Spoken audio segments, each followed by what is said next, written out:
So lesson 7 marks a turning point in the class in Japanese history because we're moving on into what is known as the pre-modern era. This means it's the periods just before the modernization of Japan. So it's kind of the last hurdle of traditional Japan right before we enter the modern age. But it's a very, very important period in Japanese civilization. We'll see why in this chapter.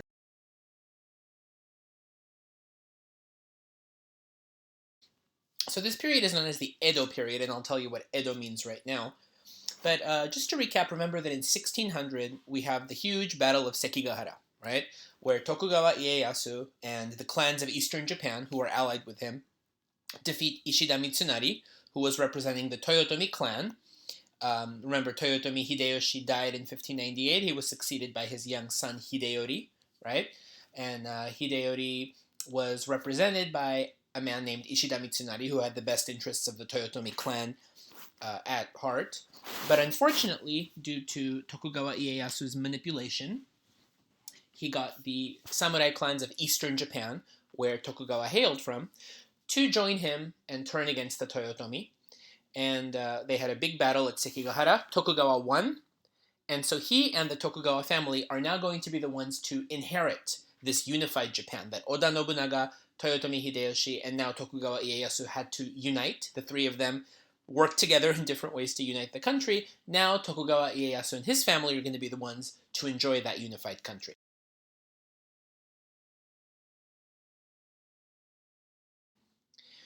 Ieyasu took no prisoners. Basically, he immediately executed all of the Toyotomi clan's allies. Okay, so Ishida Mitsunari was executed. People who helped him in the Battle of Sekigahara were executed. But the Toyotomi clan still had a lot of allies in western Japan. Powerful daimyo families who had supported Hideyoshi and were loyal to his son.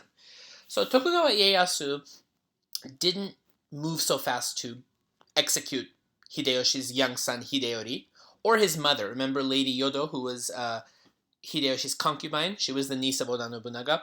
Ieyasu didn't do anything to them, okay, because he knew that if he turned against them so fast, he had just won this battle of Sekigahara. He still had some people who were not really ready to support him fully. He knew that if he attacked the Toyotomi heir, Hideyori, he would alienate more people. So he decided not to harm them. He lets them remain in Osaka Castle. Of course, they don't have any power, okay, so they're living there. And they're very happy that they were kept alive. But secretly, Hideyori, who's a child, and mostly his mother, Lady Yodo, they wanted to have power back. Okay, they didn't think that Tokugawa should inherit the country. In their eyes, Tokugawa is just waiting for Hideyori to become of age so that Hideyori can take over the country like his father Hideyoshi wanted him to, and Tokugawa will retire and get out of the picture. Tokugawa Ieyasu, on the other hand, has no intention of letting Hideyori take over the country even after he comes of age. So, for the first few years of the Edo period, you have this weird system where you have the Toyotomi still living in Osaka Castle without any power, and Tokugawa Ieyasu is basically planning to run a new country, run a new government, and secretly he has no intention to give power back to the Toyotomi family. Did Ieyasu make a blunder? We'll see. Should he have put them to death instead of waiting? That's up, I don't think so, because if he did, he might have alienated some people who were not ready to jump on the Tokugawa bandwagon yet.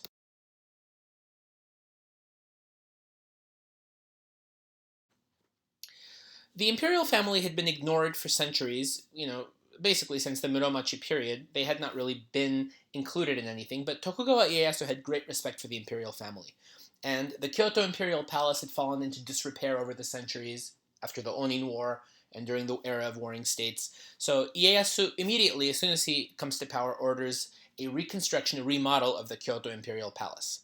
And because of his cozy relationship with the imperial family, in the year 1603, Emperor Goyose grants Tokugawa Ieyasu the title of shogun. The title of shogun had been vacant since the Ashikaga shogunate was dissolved by Nobunaga 30 years before. Now, the Tokugawa family will become the third and final shogunate of Japanese history. We have the Kamakura shogunate, we have the Ashikaga shogunate, now we have the Tokugawa shogunate. So Ieyasu becomes shogun. He is a samurai, so he's eligible for the title. And his family will now take over this hereditary title of shogun.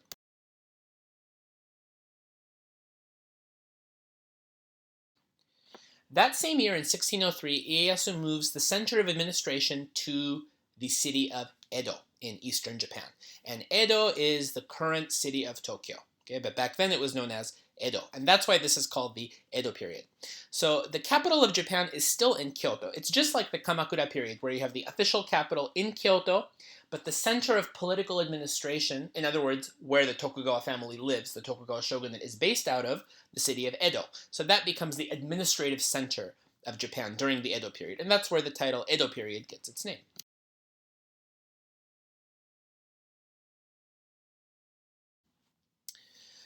Edo was a very, very tiny fishing village at this time. It's nothing like Tokyo today. But because of the arrival of the Tokugawa shogunate and Ieyasu, it grows from a small fishing village into a huge metropolis within just a couple of decades.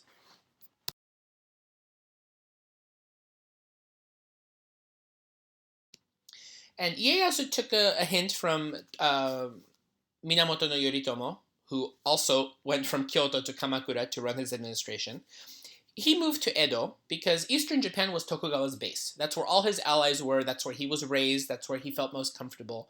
And just like the Minamoto family, Ieyasu wanted to be far away from Kyoto. He found it to be a toxic environment.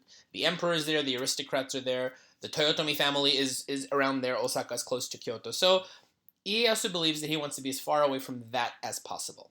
Okay, even though the capital, of course, remains in Kyoto, Edo is going to be his center of administration. And Tokugawa Ieyasu and his descendants, the Tokugawa shoguns, they all rule from Edo Castle. They build a huge castle known as Edo Castle, and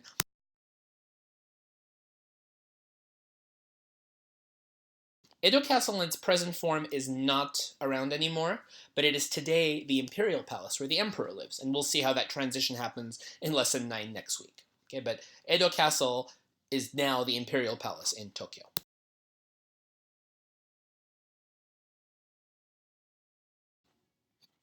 So during the Edo period, the center of politics, government, administration is Edo. Okay, that's where the shogun lives. That's where the Tokugawa government is based out of. However, Kyoto, during the Edo period, Kyoto remains the official capital city of Japan because that's where the emperor lived.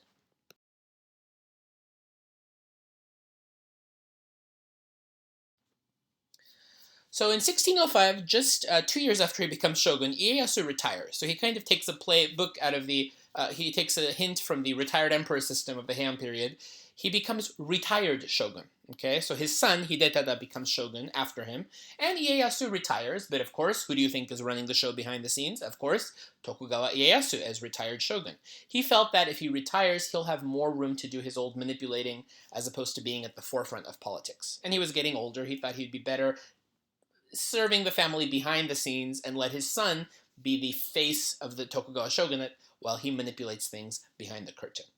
But he was very active in politics, and Ieyasu during the first decade of the 17th century is basically waiting for the right chance to crush the Toyotomi family. They're still in Osaka Castle. And, Tokugawa feels that he can't rest, he can't die in peace until the Toyotomi family is annihilated. But he needs to wait for the right chance and consolidate his power over the country so that if there are any Toyotomi loyalists left, they cannot go against Tokugawa if he goes against the Toyotomi family.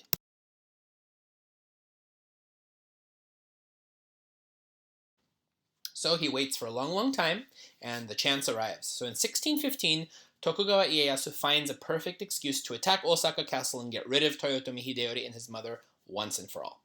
So the Toyotomi family donates a big bronze bell to a certain temple in Kyoto, and this bronze bell has a whole bunch of Chinese characters, kanji, written on them. They're Buddhist prayers, basically. So it's a prayer on a bell that's donated to a temple.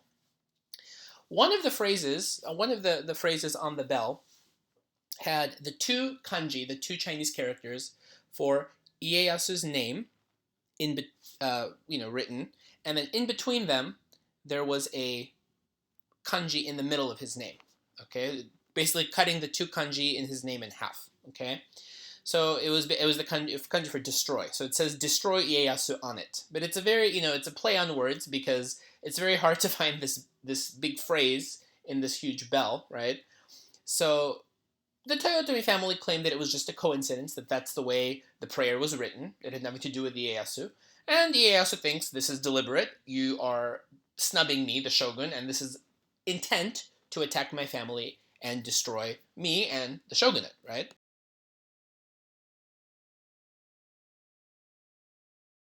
So this is actually a copy of the bell, okay? And at the bottom, the second kanji, basically the gist of it, it's hard to translate in English, but the gist of it is the country will be at peace without Ieyasu, okay?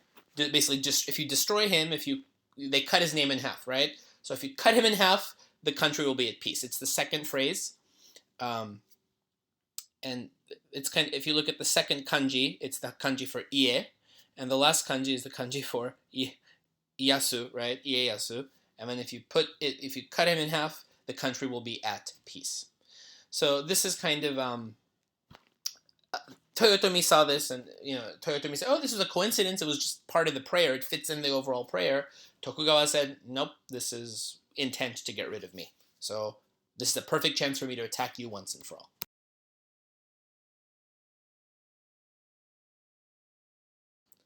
So in 1615, the Tokugawa army attacks Osaka Castle. There are two campaigns, a winter and a summer campaign, where the Tokugawa army attacks Osaka Castle. And any Toyotomi supporters who were hiding in Osaka were brutally hunted down and killed. Osaka Castle itself is attacked.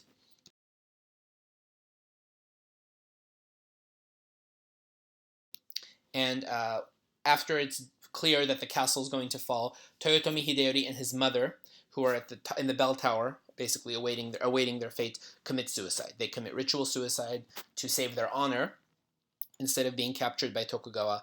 And so the Toyotomi line officially draws to a close. And any Toyotomi allies who were helping them fight against Tokugawa either committed suicide or were executed. Osaka Castle completely burns into the ground.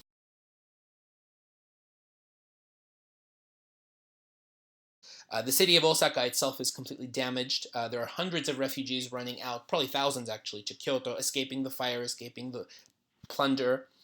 And Osaka is basically damaged due to this attack by the Tokugawa. And Ieyasu himself actually was able to go out to the battlefield, even though he was aging. He had a major role to play in it, although his son, the shogun, also helped. And Hideyoshi's great Osaka castle was completely destroyed. It's around today. It was rebuilt. It's now a museum, but it's not its original.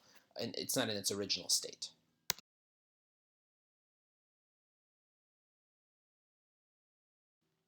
So now the Toyotomi family is out of the picture, okay, and Tokugawa Ieyasu is firmly in control of Japan. He's not sharing power anymore.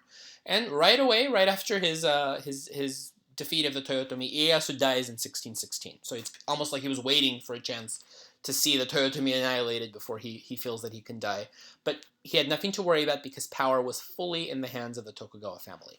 So the Tokugawa shogunate is now in complete control of Japan, and no clan would try to challenge their rule for the next 250 years. So they completely solidified their control over a united Japan that is at peace.